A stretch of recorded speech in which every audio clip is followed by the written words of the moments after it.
Matthew chapter 20 The parable of the workers in the vineyard. For the kingdom of heaven is like a landowner who went out early in the morning to hire workers for his vineyard. He agreed to pay them a denarius for the day and sent them into his vineyard. About 9 in the morning he went out and saw others standing in the marketplace doing nothing. He told them, "You also go and work in my vineyard, and I will pay you whatever is right." So they went. He went out again about noon and about 3 in the afternoon and did the same thing. About 5 in the afternoon he went out and found still others standing around. He asked them, "Why have you been standing here all day long doing nothing?" "Because no one has hired us," they answered. He said to them, "You also go and work in my vineyard." When evening came, the owner of the vineyard said to his foreman, "Call the workers and pay them their wages, beginning with the last ones hired and going on to the first." The workers who were hired about 5 in the afternoon came and each received a denarius. So when those came who were hired first, they expected to receive more. But each one of them also received a denarius. When they received it, they began to grumble against the landowner.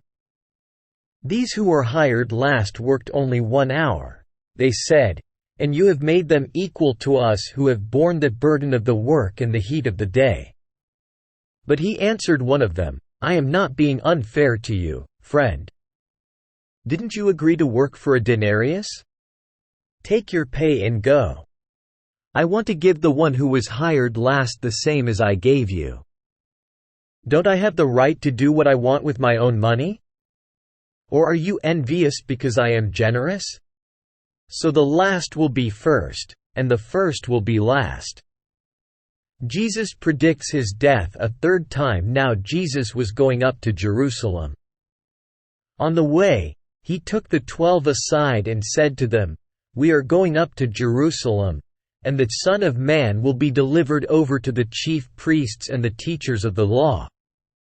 They will condemn him to death and will hand him over to the Gentiles to be mocked and flogged and crucified. On the third day he will be raised to life." A mother's request. Then the mother of Zebedee's sons came to Jesus with her sons and, kneeling down, asked a favor of him. "What is it you want?" he asked. She said, "Grant that one of these 2 sons of mine may sit at your right and the other at your left in your kingdom." "You don't know what you are asking," Jesus said to them. "Can you drink the cup I am going to drink?" "We can," they answered. Jesus said to them, "You will indeed drink from my cup, but to sit at my right or left is not for me to grant. These places belong to those for whom they have been prepared by my Father." When the 10 heard about this, they were indignant with the 2 brothers. Jesus called them together and said, "You know that the rulers of the Gentiles lord it over them, and their high officials exercise authority over them. Not so with you. Instead, whoever wants to become great among you must be your servant, and whoever wants to be first must be your slave, just as the Son of Man did not come to be served, but to serve, and to give his life as a ransom for many." 2 blind men received sight. As Jesus and his disciples were leaving Jericho, a large crowd followed him. 2 blind men were sitting by the roadside, and when they heard that Jesus was going by, they shouted, "Lord, Son of David, have mercy on us." The crowd rebuked them and told them to be quiet, but they shouted all the louder, "Lord, Son of David, have mercy on us."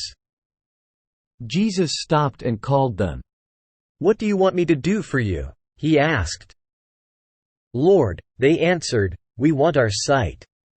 Jesus had compassion on them and touched their eyes. Immediately they received their sight and followed him.